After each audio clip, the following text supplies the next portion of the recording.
boy! Hello, everyone. It's Mxiety, your mental health advocate and talk show host with the goal of making mental health information accessible to everyone. I'm just missing words today.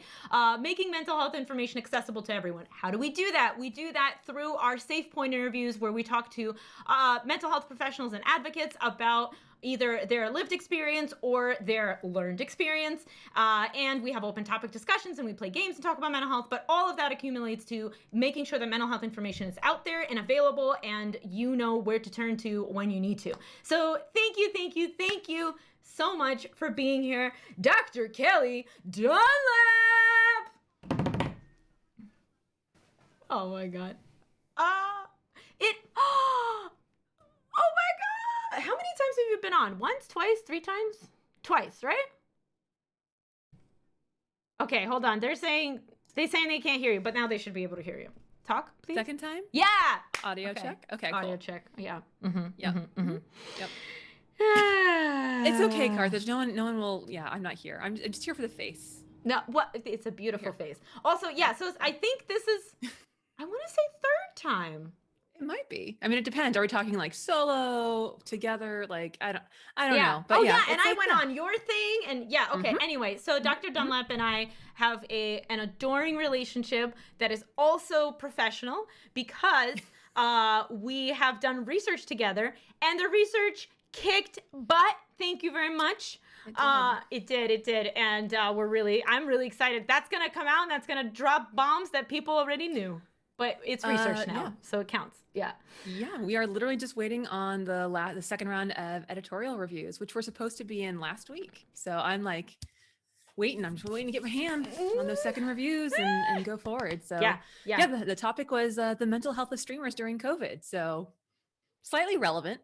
Just a little bit. But there's no COVID anymore. It never was. So what are you even talking about? No, right. And streamer mental health. Shh. They're fine. Look at me. No big Look deal. at me. This is I fine. need to get one of those little bows. That's what I realized. Okay. I'll send look you up the one. glasses. I need a bow. I'll send you one. Don't you tempt me. All I've got is this horse show ribbon next to me, so I guess I could like. Beautiful. I like the red. Really accents your red. Yep. It was great while it lasted. You know. Yeah, it was good. Yeah. Yeah. I love you so much. Yes. This is not so fair. We're here to talk about horse shows and animal husbandry. Yes. And yes. Okay. And horse girls and just, yeah. And braiding horse women. tails. Yeah. Braiding tails. Perfect. Yeah. I once saw a meme about horse girls and it was basically like, hey, there's more horse girls than cowboys.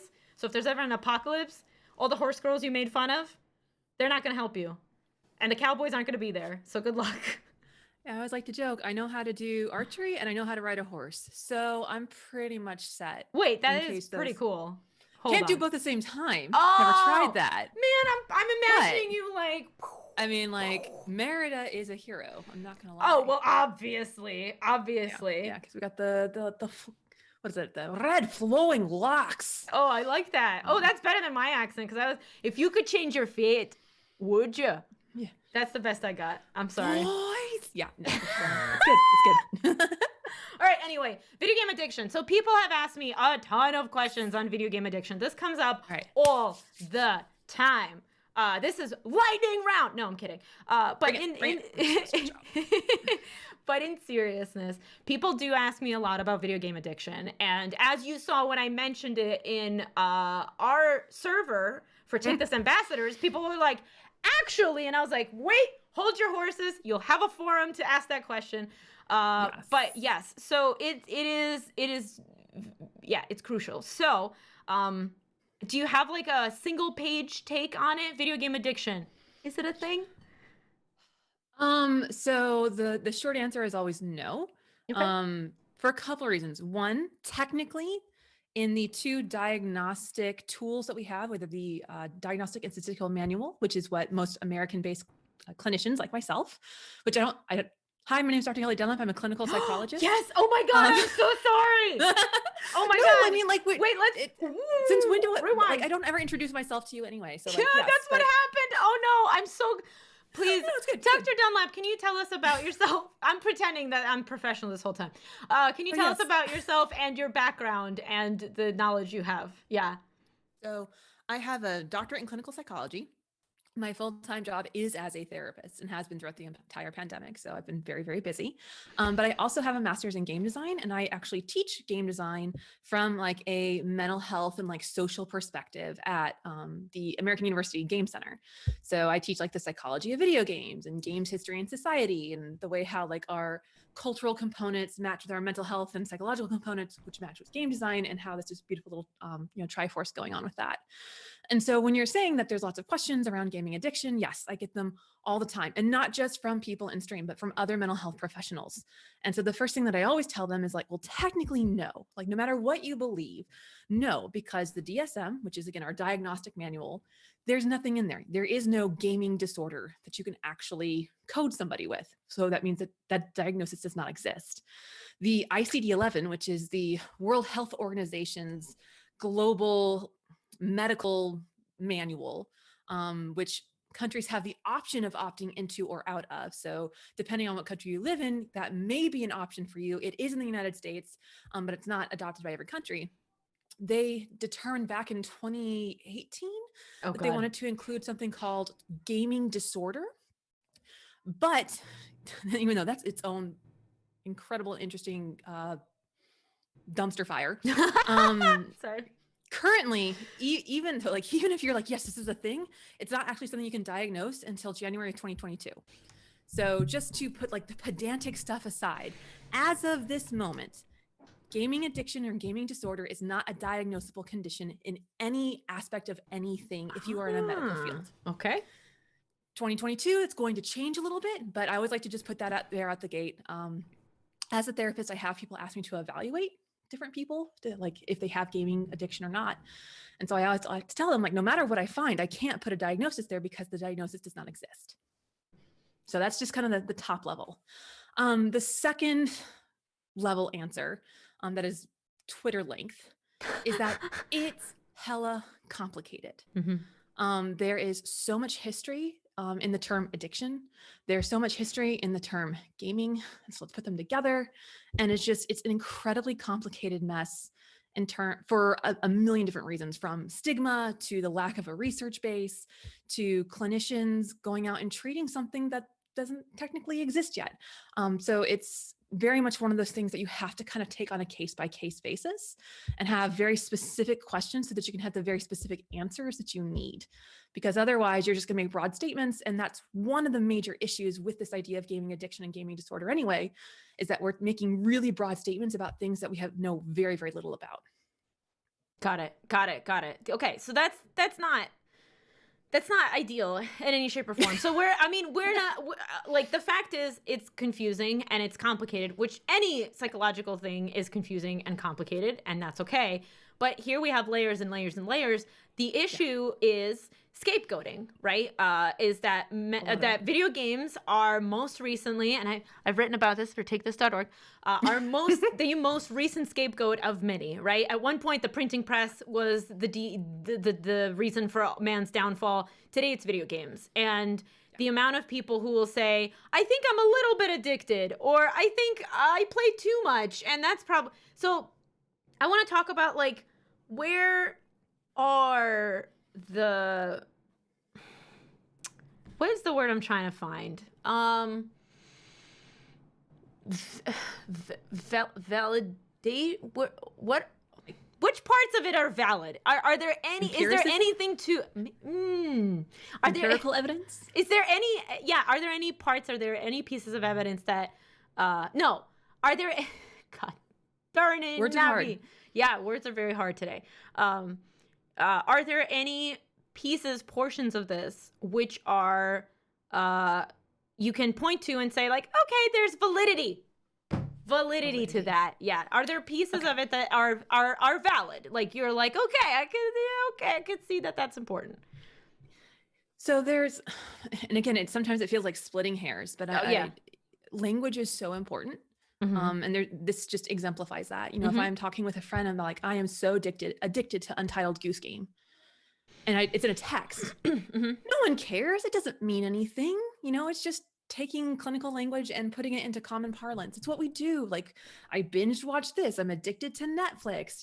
I'm obsessed with this, that, and the other. And so most of the time using these words that have clinical meaning, it's fine. No one cares. But then you take the exact same phrase, I'm so addicted to the Goose Game. And you take that exact same phrase and you put it on the headline of a Washington Post article. Yep. Now I literally have parents calling me saying, why is my child playing Fortnite? I've heard that it's addictive as cocaine. Like, whoa, no. No. Back that up. No. So just to emphasize why the language we use around it is so important. And so if I am splitting hairs in terms of terms, that's why I'm doing it, because it does matter. So there is something, doesn't really have an official language around it, but we like to call it problematic gaming, which is that somebody has difficulty regulating the amount of time they spend playing video games. The reason that this kind of separation is important is that regulation disorders or impulse control disorders are a very different class of disorder than an addictive disorder. Addiction, implies some kind of chemical change. So, if you're drinking alcohol, if you're taking weed, if you're doing cocaine, you are actually introducing a foreign chemical into your body, and it is playing with the neurochemicals in your brain. But with something like video games, you're not shooting up Portal, right? You're not like popping a pill for Fortnite. That's not what's happening. It's your own neurochemistry that's responding. Now, that doesn't mean that we can't have difficulty regulating it, because we see things like gambling. Again, you're not, although gambling is often correlated with We're going to alcohol. go into that. We're going to go into that. Yeah. But it's this idea that you can have behavioral compulsions that are intense and that drive you to engage in a behavior to the detriment of other things in your life. And so if I was to look at someone and say, yeah, you're having some, if you feel like you're gaming too much to the point where it is significantly negatively impacting you, then yeah, you might have a problem regulating your gaming and what that looks like. The thing with the term addiction in particular is that it is such a stigmatized word. And, if you type in like video game addiction and you do a Google search, you're going to find pills in the shape of like little gaming controllers. Right. You're going to see people like tying off with gaming cords, because that's the imagery that is evoked when we use the term addiction, which is not okay, even if you do have a substance abuse problem. Oh my God. I thought it was sorry. No, go for it. There was a tweet that like people made fun of relentlessly, and it was hands holding pills, but the pills were like Uber and Facebook and Instagram and stuff. And people are like, yeah, I'm so addicted to Uber, man. I just can't stop driving around in circles. So the sensationalization of it is what I'm pointing to. It's ridiculous. And so that's definitely a problem of it, is just the stigma that already comes up with that term. And then when you have something that there's over 2 billion people in the world who play video games. And so if you're making a statement like video games are addictive, you're stigmatizing the most popular pastime on the planet. And that has consequences to it. So in terms of the validity, yes, you can play games to excess, the same way you can exercise to excess, the same way you can shop to excess, the same way you can do anything, of course, to excess. You can drink too much water. Yeah, if you drink too much water, you drown. If you take in too much oxygen, you suffocate. Like anything to excess, except for puppies, is inherently unhealthy. If you are petting puppies and you are not paying attention to the fact that you need to pee, that you need to go for a walk, to walk the puppy, or my decision stands. Okay. All right. No, puppies are perfect. They're too pure. Okay. All right. Frankly, if you are going to eat next to a puppy, you should be doing it and you should be sharing. But that's a different conversation, I guess. Different conversation. Yeah, sorry. So yes, anything done to excess is excessive. Yeah. And if you're engaging in behaviors that make you feel uncomfortable, or they're negatively impacting your life, like, you're missing out on work, or you're flaking out on school and like having significant negative impacts, it doesn't really matter what the thing is, you have a problem with managing it. So in that sense, yes, if you wanted, again, I don't like the term addiction in this sense. But yeah, like if you wanted to say someone had a gaming problem, and by gaming, I mean video games, a gaming problem, then you could see it in that way. But the idea that it is inherently tied to the medical model around addiction.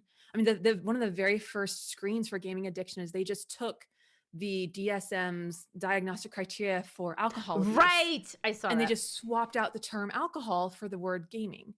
And like, that's not how science works. So, you know, What there's if a lot I of issues. swapped out the word alcohol for dinosaur? Would that work? Can I? Or I like to use the word reading. Oh, okay, Like, reading. Yeah. Do you read to the excess, to the point where your hygiene goes down, to where you're stealing money to fund your reading habit, to you're no longer doing your schoolwork, so you're so busy reading? And this is where that moral panicky kind of stuff comes up, is that there are things that we see as being okay play spaces, especially for teens and adults, and things we see as not being okay play spaces. So you're telling me it's okay for a man to stand out in Oakland wearing full Oakland Raiders paint and spikes, and he can be there at 6 a.m. for the tailgate for the 6 p.m. game and spend his entire weekend, you know, doing that and getting intoxicated and yelling and screaming. And that's totally considered normal adult play behavior. But if you're playing video games, you know, for 4 hours on a Saturday, obviously suddenly that's not an okay expression of play. Yeah. So yeah, that just goes back to the panic around, we normalize some things as being acceptable and we decide to other things that we want to not be acceptable. And right now that video games are on the other side of things, which is why, you know, we don't say that Simone Biles has a gymnastics disorder, even though she would meet every criteria that the World Health Organization has put out in terms of gaming. If you swap the word gaming with the word gymnastics, she absolutely nails it. But no one would ever dream of saying that. Right. Because exercise is okay. Sport, Right. competition, that's okay. Being a chess grandmaster, that's socially acceptable. Being a StarCraft grandmaster is not. Make it make sense. Well, so see, before video games, there was pinball, and pinball is seen as a racket and gambling, which is of course evil Right. gambling. Evil. Evil. Wait. Okay, so hold on. It's rap music. You're forgetting. Yes. Rap music came after pinball, but before video games. Rap music's naughty, naughty. Also, grunge music, also naughty, naughty. Yeah. D&D, rock and roll. Oh my goodness. Jazz. The children. Bicycles? Jazz? Oh, Bicycles are my favorite moral panic. yeah. No, the printing know press that- was mine. Yeah, there was a legit concern. It was published in a French medical journal in the turn of the century, in the 1900s. Yeah. That if women rode bicycles, they would get bicycle insanity and run down other women. Had nothing to do with the fact that women were gaining independence and being able to go places unchaperoned and have, like, you know, experiences without the supervision of a man. No. It was that obviously bicycles made women insane. I'm sorry. I normally am like, yeah, that's not nice, but like I can't take that seriously. Next time I get on a bike, I'm gonna be like, yeah, I'm gonna show it to you. Watch me be crazy on this bike. Yeah. Oh. So that's why it's like it's all connected in that way of, you know, there's always, especially around anything to do with technology, anything to do with what the kids are into, and whatever generation came after yours. I'm sorry. Whatever they're into, we look down on. Like I'm 35, and in my age cohort, like the hate on Fortnite is so real. Like 11-year-old are playing Fortnite. I'm like, guys, that's what people said about you when you were playing Sonic. Chill out. Yeah. It's fine. Yeah, or you were reading a comic or something like that. How many like let them live their Fortnite lives, man? Yeah. So it's a time-honored tradition, and right now it is one that is being used. I like to hope that most people are doing it from a place of good, that they see people struggling and they genuinely want to help. I'm talking from a very perspective. From a very US-based perspective. If you go to other countries, specifically those in Asia, like we're talking South Korea, North Korea, Japan, China, those areas have they have pretty much medicalized gaming disorder. You see detox camps like that are run very much. It can get pretty intense, and so, you know, one argument is like, well, if it's a medical condition, then people can get treatment and not detox camps. Right. And so I am sympathetic to that. I know it does manifest differently in different places in the world, and that I acknowledge my very US-centric perspective on things. But that said, there's still no evidence that this is a unique construct that is deserving of its own diagnosis. So, like, there's nothing to support that. So, okay, but the question comes up like, so, but gambling does, and video games are like gambling, And people will say like, well, if you can gamble too much, why isn't somebody who's like not sleeping and playing World of Warcraft not, in the same space of potential hazard to themselves as somebody who's like gambling all their life savings away? So that's another thing around just perception is that gambling's not inherently bad. Every headline I see is like, games are like gambling. And I'm like, there's nothing inherently wrong with gambling.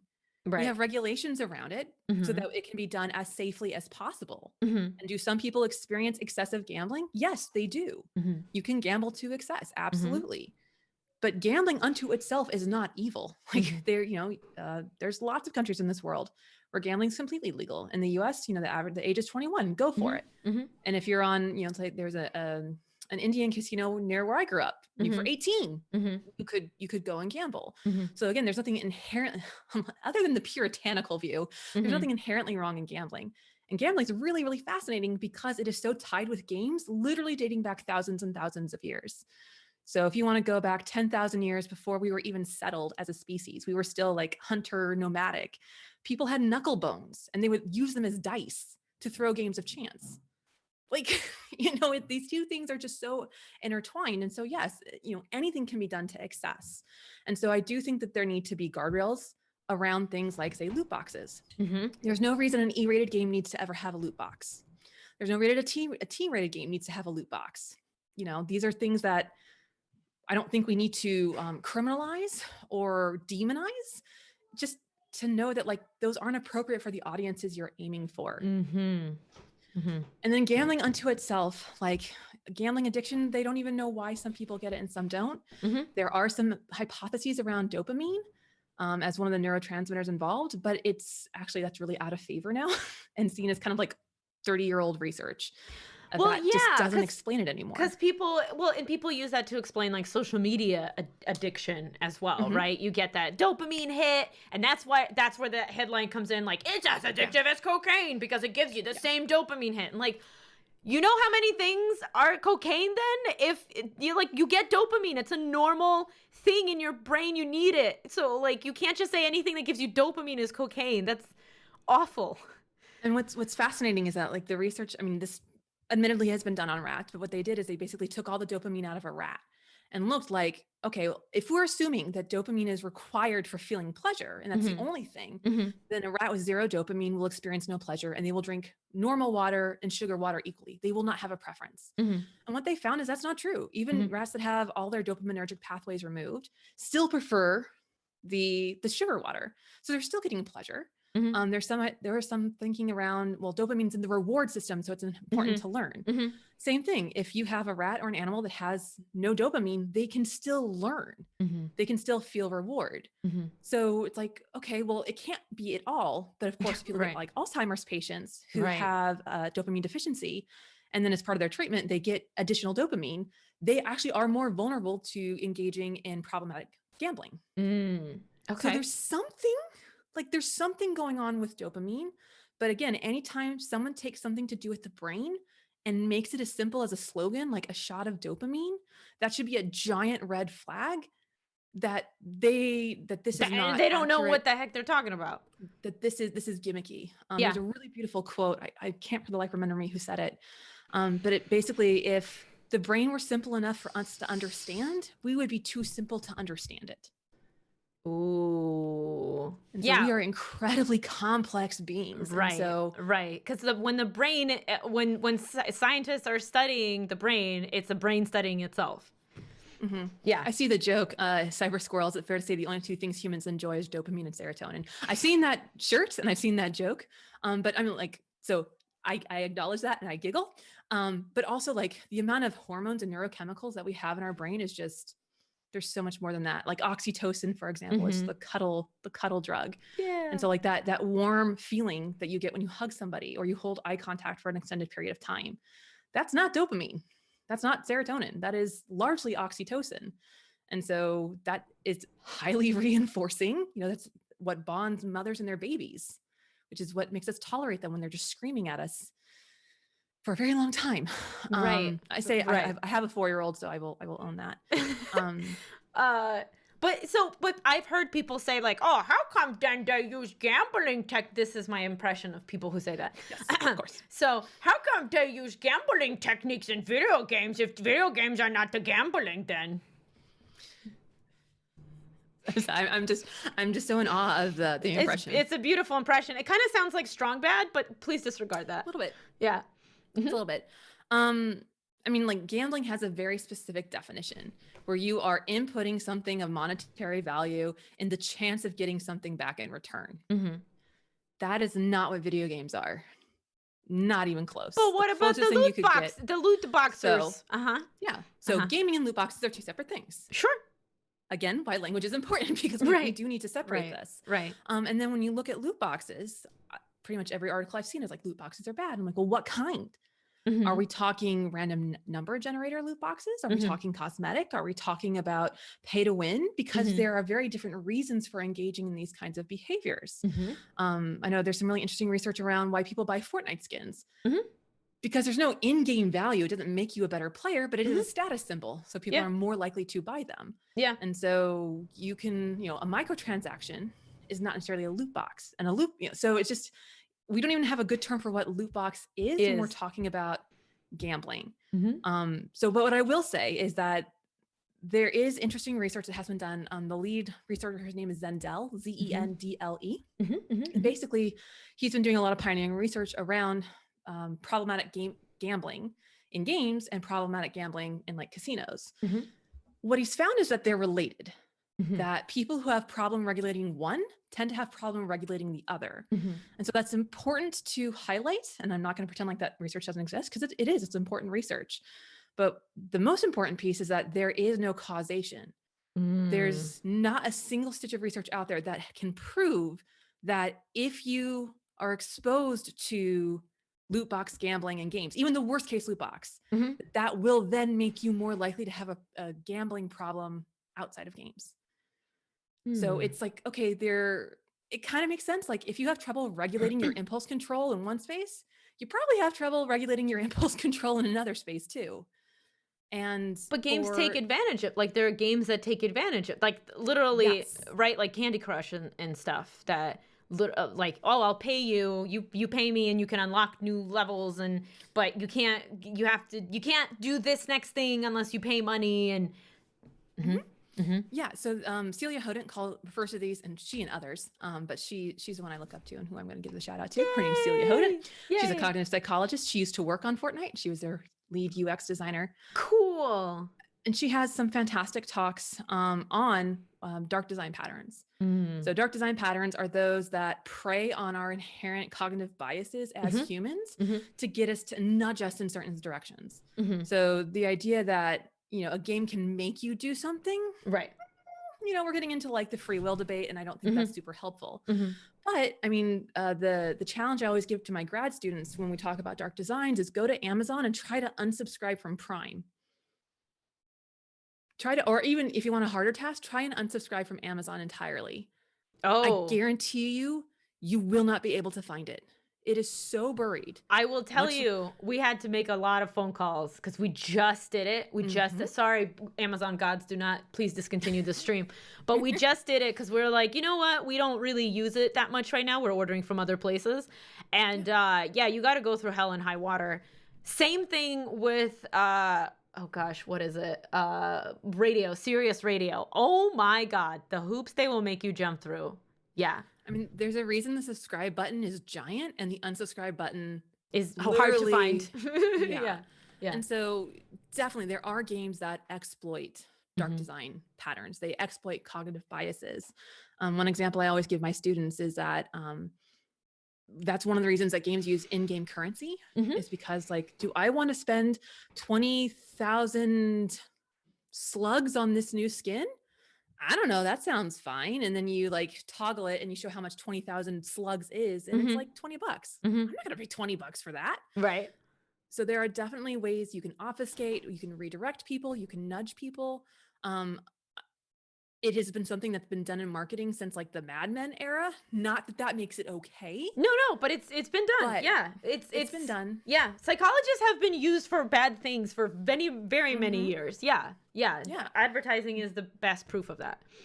Yeah. So, there are issues there. And I think there is a really strong need for like ethical design practices and considerations. So like I said earlier, there's no law saying that you can't put a loot box style thing or a gotcha mechanic in an E-rated game. But to me, that's like, why? That feels kind of icky and exploitative. And if you want to put it in a T-rated or an M-rated game, because then at least it's 18 and older, you know what? I also have sympathy as a game developer myself. Like if people would let us raise the price of video games, we wouldn't really be relying so much as an industry on microtransactions, including loot boxes. Like a Sega cartridge when I was like 12 was still $60.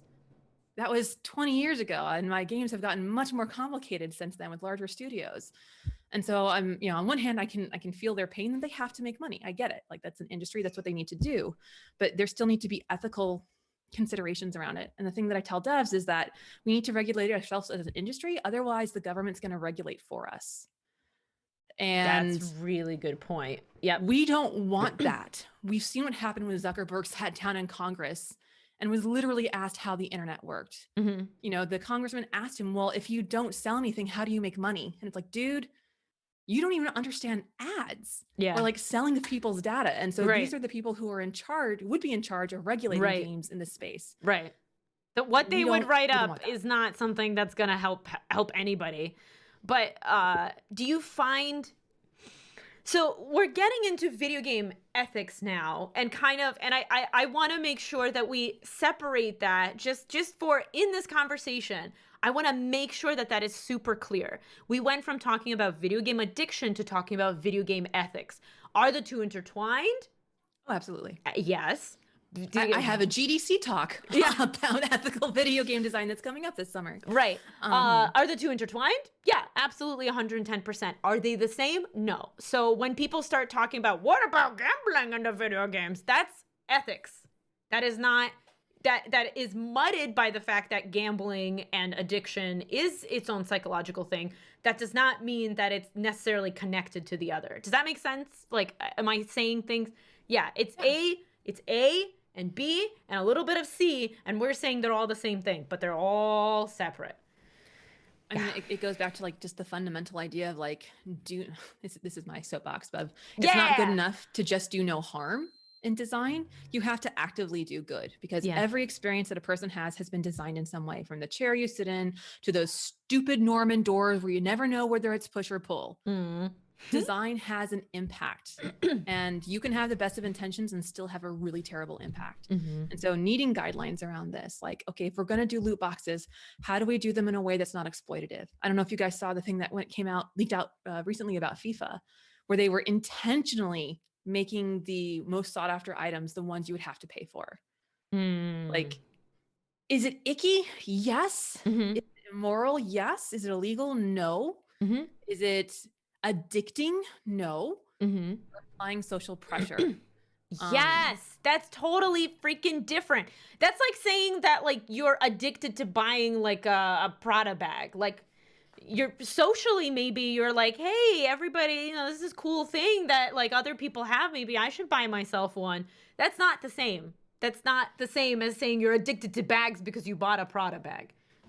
And that's another reason why when we're talking about loot boxes in particular, or specific game mechanics that are designed to be highly engaging, like Candy Crush, and that it's important to keep that away from children and adolescents because their brains literally are missing that part. And if there's a child or a teenager in here, I am not shading you. I am giving you the best ammunition in the world to take to your parents for the next time you screw up, and you can tell them that your prefrontal cortex is not fully developed.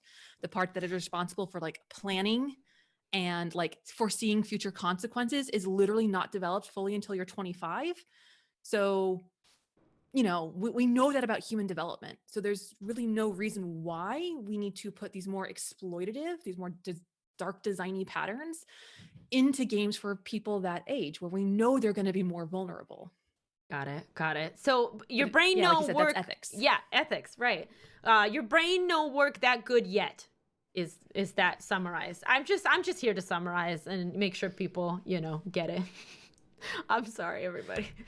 But these are questions that come up all the time. And again, not just from gamers, like clinicians. I have a training that I'm doing for clinicians here in Maryland on video games as a therapeutic tool, because believe there's nothing. There's Yeah. Oh, I believe it. pretty much nothing I believe out it. there. I know we were doing our research and we were like, hello, hello. Yeah. Yeah. So it's the same thing. Okay. So now going back to, because we kind of talked about this, but going back to, help, my child is addicted to the video games. What do you even do with that? How do you, okay. So first of all, they're not addicted to the video games. That's first of all. So, right. But we have an example of somebody who came, I'm going to say they came to both of us and said, my child plays way too long and gets very upset when I take the game away from them. How is that not them being addicted? I would once again refer them to the definition of addiction because I am sometimes an ass. No, it's but good.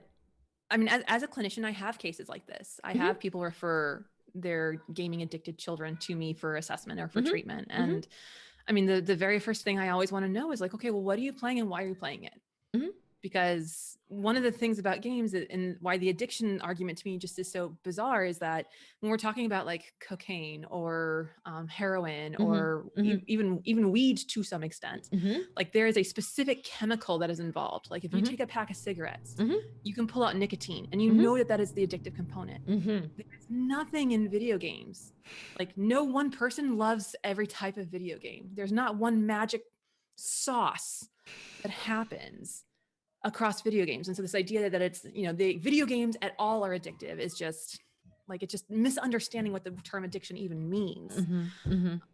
The next thing I want to know is, well, why are they playing?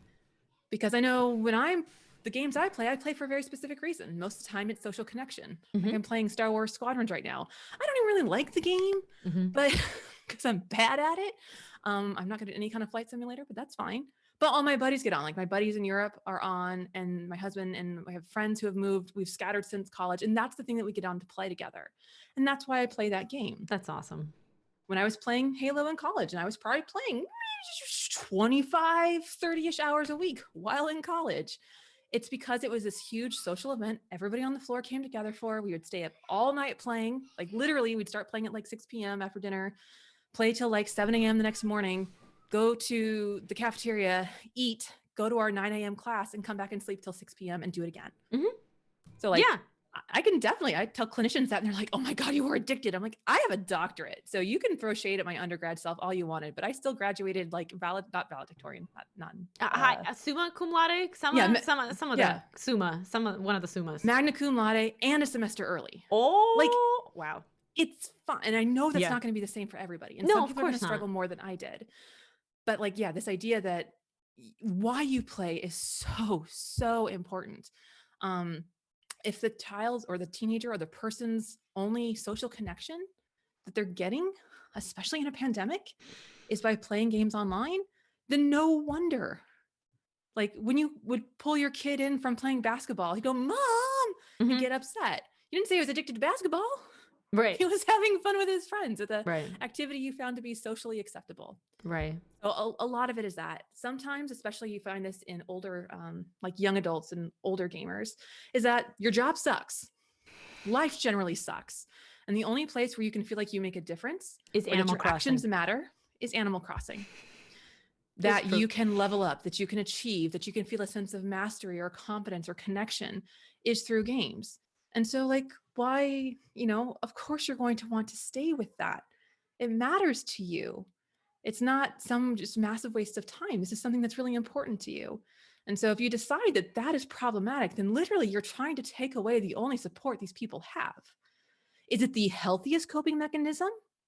Not necessarily, but like, it's still a coping mechanism. And so if you want to work, like if you are genuinely concerned about the health of someone, they should be seeing a therapist.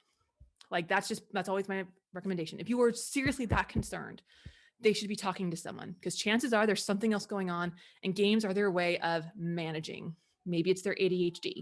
Maybe it's their social anxiety. Maybe it's their OCD. Maybe it's their just normal anxiety. And so that is the recommendation there. I love that. I love that. No, I love that. No, it's that's a great recommendation. That's a very, very, very great point. And I wish there was a short way to tattoo that on people's foreheads. Because I get that a lot when I say like I am on Twitch and you know, people literally last weekend I came over to a friend's house and the friend is my contemporary, so it's the same exact age, and I said, you know, and video games do so much good, and she was like, wait, pause that, what? What are you talking about? I just, she's like, I don't mean to be offensive. I just generally like, what are you talking about? I was like, oh yeah, there's like tons of research actually about how video games like help us socialize and help us connect. And literally I was playing a game, was it last week, fam, or the week before? We were playing a game called Social Cipher, in which the protagonist has autism and learns how to handle social situations. You literally go through situations over and over and over again as the protagonist until you can get it in a way, like there's no wrong answer, but there is an answer that is more like socially acceptable without telling the character you need to change, saying, hey, here's why these behaviors are not so cool. So maybe you want to go down a route that is more, you know, that's more socially normal for other people. Like, that's awesome. How else are you going to teach a kid that? You're not going to, you know, pound that into them. It's very hard. It's very hard. You're I'll not tell going you to how you do it. Yeah. You're not We going to do it through role playing. Which is a type hysterical. of playing, but it's a type of game. I know. Like, Yeah. I run a D&D RPG therapy group, and that's how I explain it to the clinicians I work with. Like, hey, we do role playing all the time. Like, there's nothing quite like sitting across from me as your therapist, and you're anxious and you're wanting to role play something in school. And I'm like trying to make them like less uncomfortable with the idea of role playing. And so I'm embodying like a high schooler going, oh my God, like, how are you doing? And did you see the latest thing on like Insta? I would kill you. I would kill you.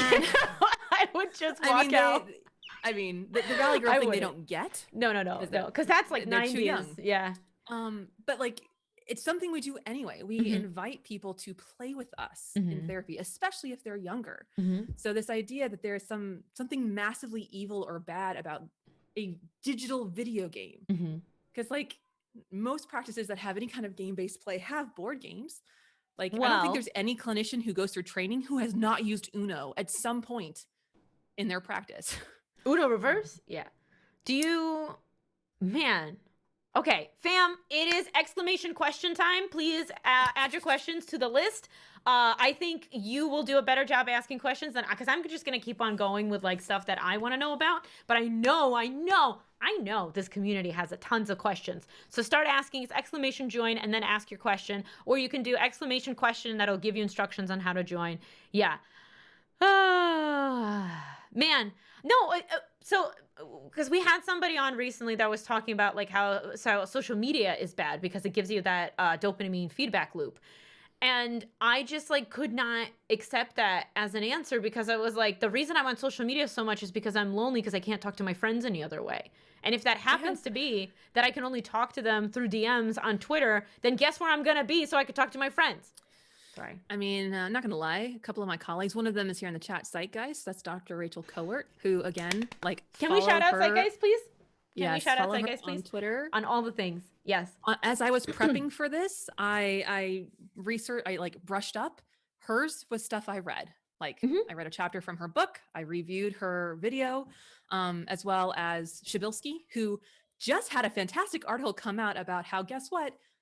Screens and specifically social media does not have an inherently negative impact on teens. That literally came out today. Him and Amy Orban were talking about that. Oh, I didn't know that. Oh, I want to see that. Yeah. I want to see that. And of course, Celia Hoden, absolutely one you have to talk with. And then there's a gentleman named, all I can think of is his Twitter handle, which is Ikben, at IKBEN. Okay. And he actually linked you to one of his GDC talks. And okay. I was talking about this. And yes, you were. Yes, he has. It's a positive psychology without the neurotrash. And so there's a lot of resources out there. And I don't know how I got down on this lane, but I saw Rachel. I was like, I need to talk about Rachel because she's amazing. Yeah, obviously. Yeah. I'll hail Zeitgeist. There's a reason that they're VIP'd in my chat. Please. Yes. Please. Yes. Please. We know who to worship here. I think we have questions. I think we have questions. Oh, yeah. Right. That's what I just asked everybody to submit and then promptly started just like talking.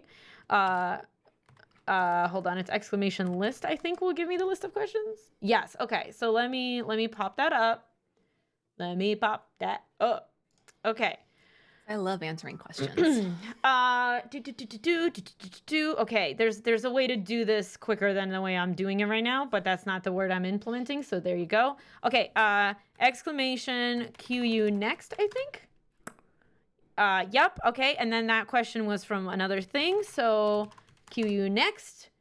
Okay. Can one become addicted to the serotonin rush they get from gaming? No. I mean, again, we just kind of spent the last hour talking about how it's not just one thing.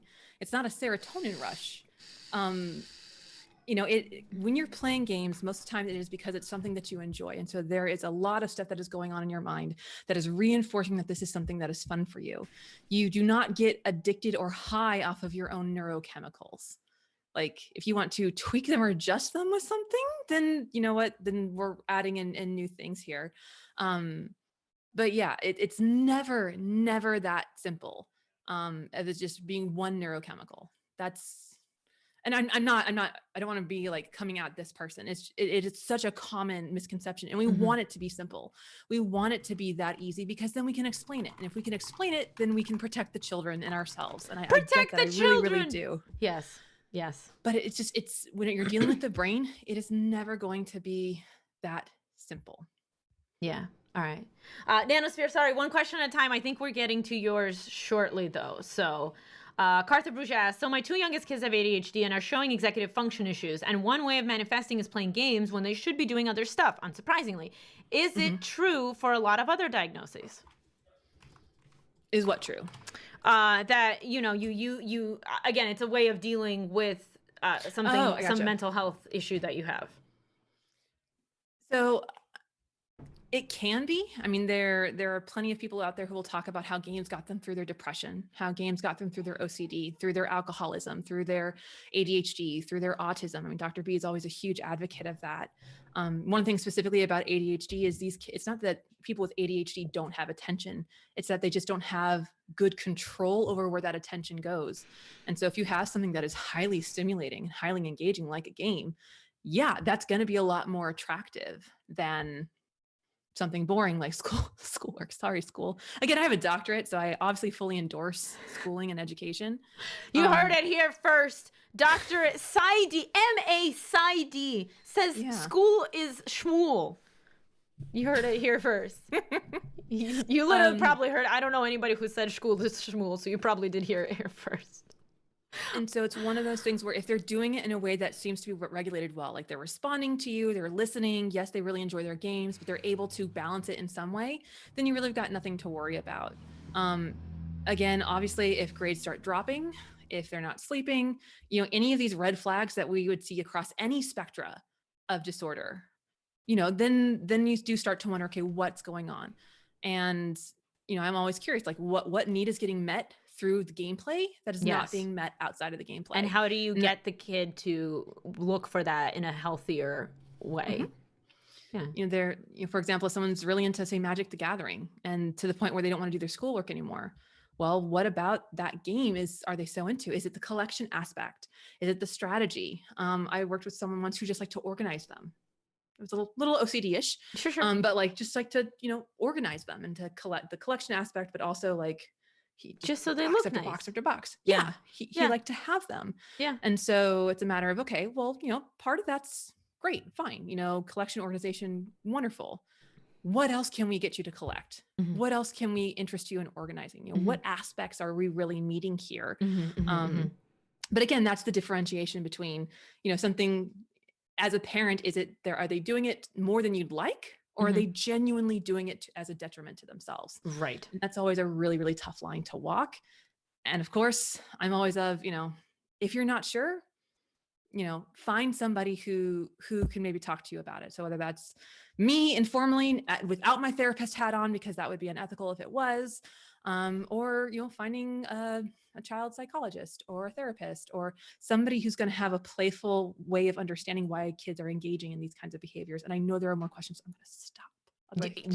You don't have, I mean, I want you to be able to get off the time that you wanted to get off. So, but so at that point, stop, but I don't want you to stop. Okay. Next question. Nanosphere asks, is there ever a bad way to ask to someone to reach out if you can see the signs of distress or isolation on a person and have asked some question about what they have tried? So if you see that somebody is using games in an unhealthy way, is there a good way to come about approaching them about it? I mean, first of all, I would just come across as really genuine. Okay. I mean, one, I'm assuming this person is someone that you already feel close enough with and that you do have a genuine relationship with. Because if you don't, then it's really not your place. Let's just be honest there. And to come from a place of curiosity is typically the best strategy. This is something that I work with a lot when I do trainings with clinicians, is this idea that if you come in with condemnation or judgment or assumptions, you've already alienated them and they're going to shut you out. But if you come from a place of curiosity, and like in psychology, we call it genuine positive regard, like you genuinely want to know this person and to know what they're going through and to be open and curious about their experiences. People are very, very open to that. So yeah, judgment, we shut down. Curiosity, I mean, has anybody ever asked you about your favorite TV show or your favorite game? You can't get them to shut up. Let me tell you good word about Kingdom Hearts, please. Are you ready? And for my essay today, welcome to my TED Talk. Yeah. Yes. Yeah. So in terms of like talking to someone about it, like coming from that place, owning your own concern. So not, I think you're gaming too much, but rather, I'm worried. This is what I'm seeing. And I'm worried that something's not going well. Do you feel comfortable talking about that with me? And if not, that's totally okay. I just want you to know that I'm here and that I care. So again, that's purely from a positive regard, openness, curiosity standpoint of I'm owning what I see. I'm owning how I'm perceiving it. I understand that you may be perceiving it in a different way and I don't judge you for that. But I am concerned and I want to express that concern to you. That's great. Nano, you can now ask your next question since you've been removed from the queue for that one. How closely related is obsession and addiction? Oh, so this is so fascinating. Oh, really? Okay, go. I think so. Yes. So there's like the tiniest hair's breadth of differentiation. And I'm not even like, I tried to find a Venn diagram and I couldn't even find one. I couldn't even make one. It's so difficult. So right now we're in the DSM-5. So our diagnostic manual, we're in the 5th edition of it. That happened in 2014, I believe. So I want to say before then, because I think I was in college, which means it was like 2012 or something, 2011. I remember doing my dissertation and having to change it from 4 to 5, or maybe I just graduated. Anyway, it doesn't really matter. But in the DSM-5, gambling is considered an addiction. It is filed under the section of non-substance addictive disorders. So it comes after cocaine abuse, it comes after cannabis abuse, it comes after alcohol abuse, all that stuff. In the DSM-4, that's 6. DSM-4, the one that came before, gambling was under impulse control disorders. Same thing as kleptomania, same thing as trichotillomania, which is when obsessive hair pulling, OCD. Like it was categorized as that kind of disorder. For some reason, it was shifted out of the obsessive compulsive or impaired, what's the word I'm looking for? It's just gone. Impaired judgment, impaired impulsivity control. Impaired impulse control. It was moved out of that and placed in an addictive section of it. So even this idea of gambling as addiction is still relatively new in like the grand scheme of things. And so really the only differentiation I could find in terms of, well, what makes something an obsession, as in obsessive compulsive disorder, as in trichotillomania, versus an addiction, the only thing I could find was that addictive behaviors are supposed to make you feel good. Whereas engaging in obsessive behaviors are supposed to make you not feel bad. Does not make a whole lot of sense. Okay, wait, one more time. So addictive stuff is like, this makes me feel great, I want to keep doing it. Obsessive stuff is, oh, I don't feel so good and I need something to fix that. I'm going to do this thing a lot. Okay. Yeah. And so again, like that is a fine line. Yeah. That is so addictive tends to be more, if you want to say more hedonistic, like the pursuit of pleasure, whereas obsessive thoughts and things like actions like that, compulsive actions would be to reduce pain. So, and again, like that is kind of sketchy, not entirely clear. But like taking that to gaming, there are people who play games to alleviate Yeah. pain Yeah. and stress. Yeah. And they feel compelled to play because it alleviates pain and stress. Yeah. And I'm sure there are people who feel, quote unquote, addicted or compelled to play because it gives them that rush of pleasure. But that just goes back to the research base not being adequate. If we can't separate this out, then we can't say that it is its own thing. Got you. Okay. I love this so much. Okay. Q next. And I am gonna close the queue shortly because we are coming up on time. Jebro Unity asks, how do you feel about game addiction treatment centers? Restart is one, I think the first one in the US, that opened here in Seattle. It treats, quote, internet gaming disorder. So internet gaming disorder does not exist. And I think anybody who is treating something that does not exist, that there are some ethical issues. Because the whole point, at least in my opinion, the entire point of giving someone a diagnosis is to guide the treatment plan. Mm-hmm. That's it. Mm-hmm. It's to convey to another professional, like, here's the constellation of symptoms you may be looking for, but ultimately it's about guiding treatment. And so if you are setting it up as a gaming addiction treatment center, and you are using an addiction model of treatment, there is nothing in the research that proves that that is an effective means. Mm-hmm. It'd be like, again, it comes back to the research just not being good enough. There's a fantastic article by Michelle Calder-Harris and others that came out in October of last year. Mm-hmm. They tried to do a meta-analysis. So they tried to collect all of the articles about gaming disorder and analyze them to see, okay, we've got 200 studies here. Mm-hmm. What's really going on? Mm-hmm. They could not find a single study that had good enough data and analysis to actually analyze. So basically, the pool of research is so garbage, you can't even run a meta-analysis on it. Wow. But we're using that pool of garbage research to decide how we treat people, to decide how, an entire diagnostic category. And so again, yes, there are people who have trouble regulating their gaming. Absolutely. There are people who need help and support with that. I do not argue that in any bit, and they absolutely deserve access to treatment.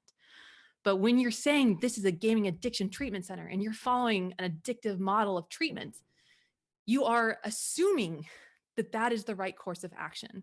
And that to me is, I would not practice that way. All right. That's really well said. Yeah. Okay. Let's see. Next question. The old phrase, bread and circuses, being all people really need to be happy. What would be the extended updated version? Let's see here. The Latin for that would be panem et circi. So 4 years of Latin coming in. Yeah, use that Latin.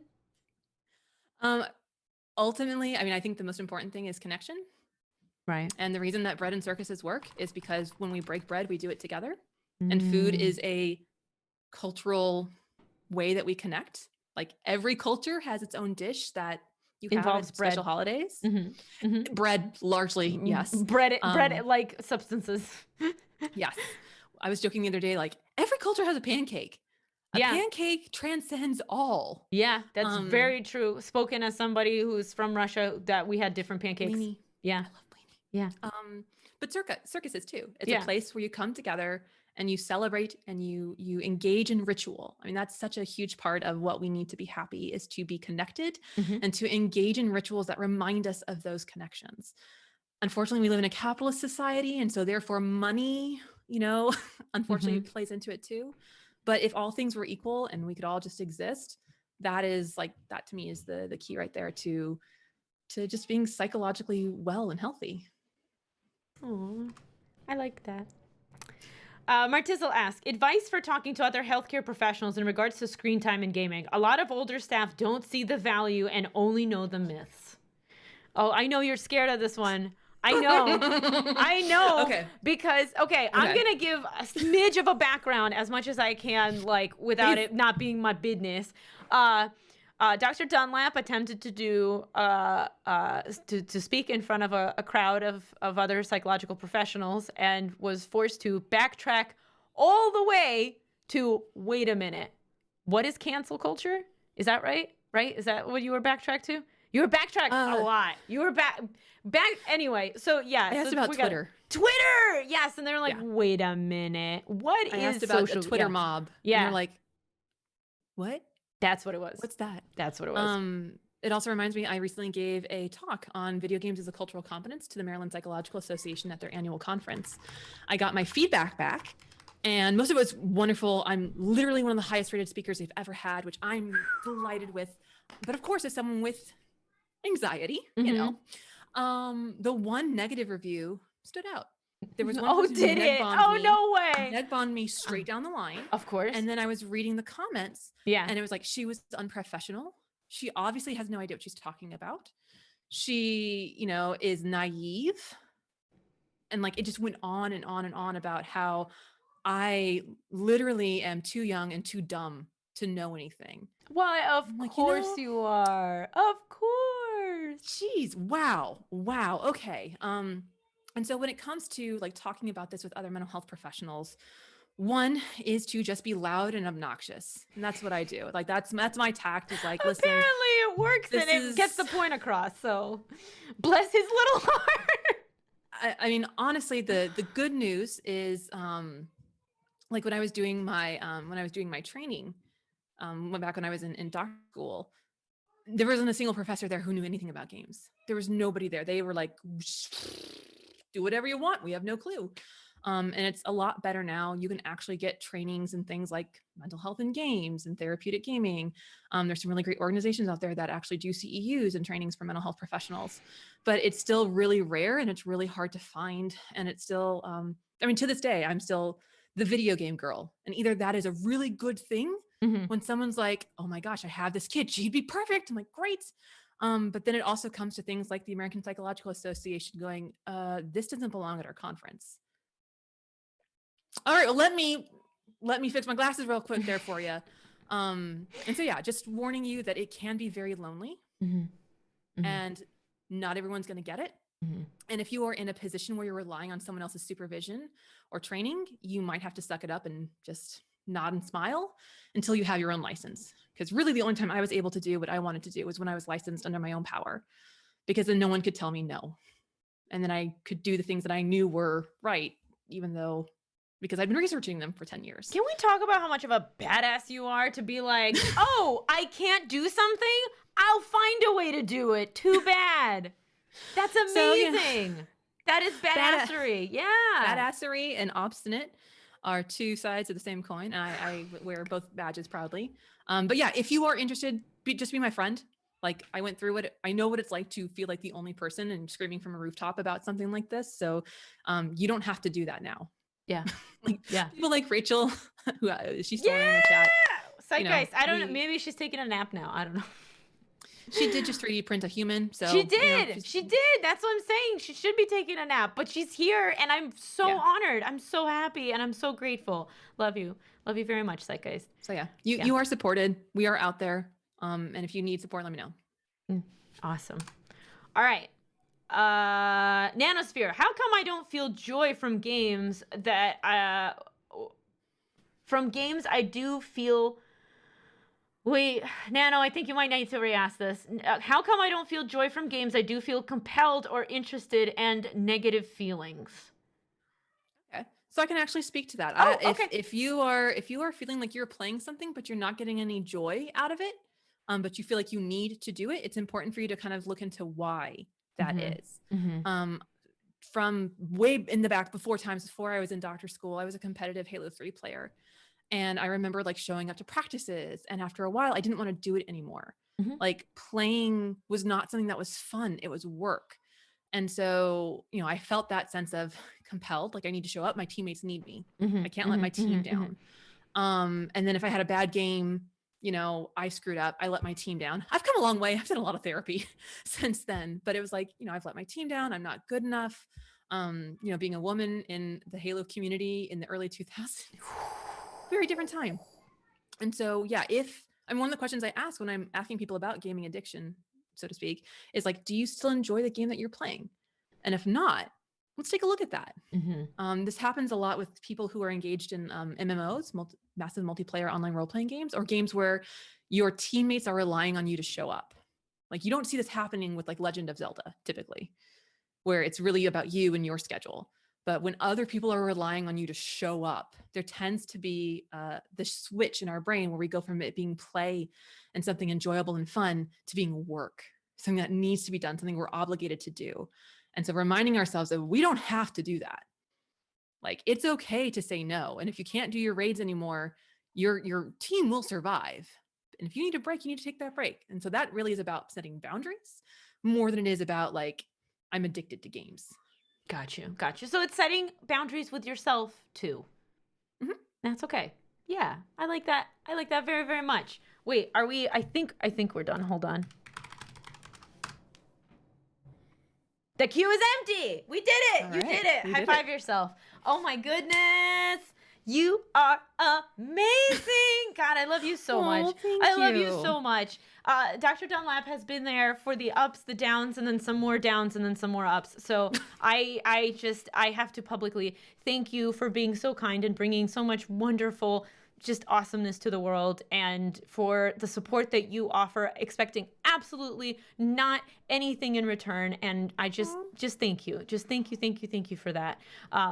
Yes, thank you so much. If everybody can give please a hand to Dr. Dunlap as she tells us, throw the hand at the screen. Throw your whole hand at the screen. Please keep your hands. I don't want You don't collect them? No?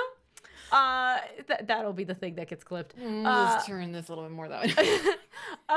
So tell us where everybody can find you, and then of course, just tell us where everybody can find you. Sure. So I live on Twitter pretty much. My handle is at Kelli N Dunlap because I wanted to be professional. I also stream twice a month as I'm the community manager for Take This. So as part of that, Take This Plays is a twice monthly stream that Dr. B and I do.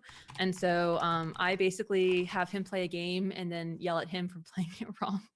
Because we have two very different play styles. Yeah, right now we're about to finish up Night in the Woods. It's been like 3 months of getting through Night in the Woods, and we're about to finish that up. So I'm very excited.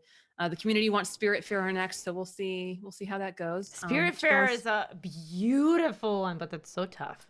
But it's so good. It is. Yeah. It's also a difficult one to stream. Like you have to have your points picked out and like.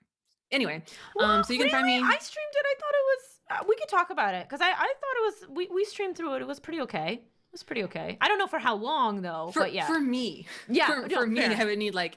I don't want to be on a boat anymore. I want to go blow something up. I have a hard time with that. But that's me, my preference. Dude, chill. I have a website, which is dunlappsyd.com. I try to post all of my research and stuff there because paywalls suck. And just so you know, if you ever see an article and it is behind a paywall, contact the author, because if you pay to access a journal article, $0 go to the author, all of it goes to the publisher. So authors are always happy to share our work. So yeah, you can check that out if you want. But seriously, Twitter is where I live. M knows how to get a hold of me. Yes. And just the Take This Discord. Yeah. Since I'm the community manager, I live there too. Yeah. Yeah. So that I think that's it. And I'm looking forward to hopefully in the future that paper that M and I worked on being released, and so we can come back and talk about that, because that was probably one of the coolest research I've ever done. It was so papers cool. I've ever written. The people we got to talk to for it, which obviously like that's not the point, but it was cool to just be able to engage with people this way and talk about this thing. It was very different. You don't have those conversations with people normally in any shape or form. So it was really, really cool. Yeah. Yes. Yeah. Tell me all your biggest. Hi, we just met. Tell me about all the crap and trauma you face as a streamer. It's great. They're great conversations. Yeah, no, they were awesome. And when people opened up, it was like, it was great. It was great. So all right. Thank you so much for having me on, Em. It's always a pleasure. It's I my adore pleasure. You.